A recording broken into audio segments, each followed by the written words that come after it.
From the News Channel 5 Network, this is Morning Line with Nick Barris.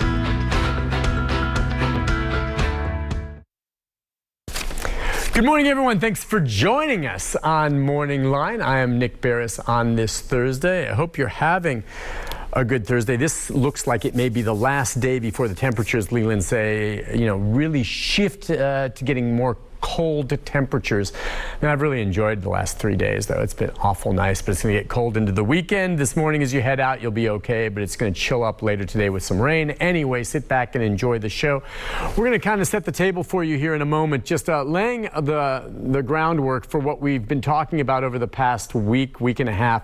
We saw late yesterday, the governor did indeed announce that, yes, he supports the omnibus bill that was passed by lawmakers and that he is going to sign it likely by sometime later today, and that part of his thinking with some of the new guidelines that are coming down with regard to COVID and restricting and prohibiting mandates and businesses and allowing individuals to make their personal choice, he's going to support and sign it. And over the past week, we've heard from a broad range of individuals talking about whether or not they think this is a good idea or a bad idea. You saw yesterday we had 2 Metro School Board members on talking about some of their concerns with regard to student safety as to whether or not that they can do these types of things. We also heard from the Vice Mayor, Jim Schulman, talking much the same.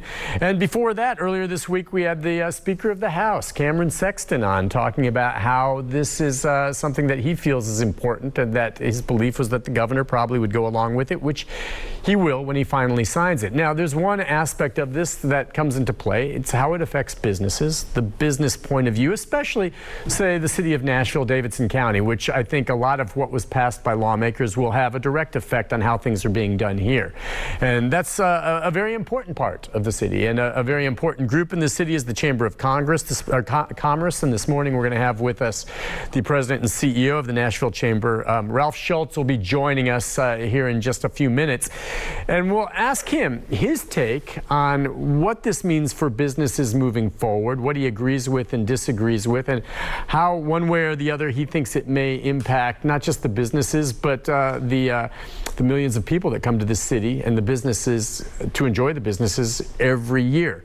And it is an interesting, take on how it's going to work out. If you're wondering, again, this will be, under the laws passed, a prohibition on Metro or the schools requiring employees to, receive a vaccine, a prohibition on requiring a private business or school to require proof of vaccine, prohibiting, the requiring of masks in all Metro facilities, prohibition on entertainment venues requiring proof of vaccine to gain admission, and certainly we have an awful lot of those types of venues downtown, and how this applies to musicians and the like. We're going to talk about all of that with our guest this morning, who has just sat down with us, and it's very good to have Ralph Schulz with us. Good morning to you. Glad to be here. How are you? You were escorted in by your friend Rick Casebeer. You guys have spent some time together, even traveling together overseas. Absolutely. On business. It's a friendly welcome every time I come here. Yes, it is. Thank you for coming on. I really appreciate you doing this morning. And sure. So it looks like, I guess the governor's going to, he came out yesterday more or less saying he's going to go ahead and sign it at some point, probably later today. I think he had 10 days or something along those lines. Pretty much expected he would, or at least support it? I think we expected he would sign it. Now, obviously we were up there with a lot of other business people talking about the need to give businesses the greatest independence in managing their own environment. About 60% of our membership said no mandate at all. When the president issued his OSHA rule, we heard from a lot of our members that they felt that restricted their ability to make their own decisions in their business, and they let us know that they preferred no mandate of any kind. But the state legislature felt that they needed to act, as Speaker Sexton said, to protect individual rights, and they were very focused on that. And I would tell you that where that legislation started at the beginning of the week and where it ended at the end of the week, there were accommodations made toward business, but most of our businesses would like to have seen nothing at all imposed on them. Okay, and so clarify that then, because when the governor spoke yesterday, he talked about how this is placing an unfair burden on businesses, if you're going to mandate masks along those lines.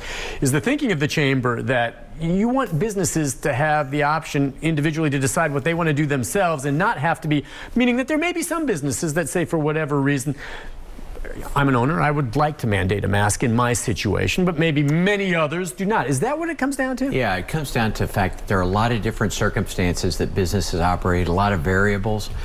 And all businesses want to protect their employees and their customers, but they also want to be able to remain in business. And when you look at mandates, whether it's vaccination mandates or it's mask mandates, they'd like to be able to manage that situation as it fits their business, as compared to more of a one-size-fits-all kind of designation. I mean, when you're looking at a hospital or a nursing home or a barber shop or any type of business, they all have different circumstances that they're dealing with at different times.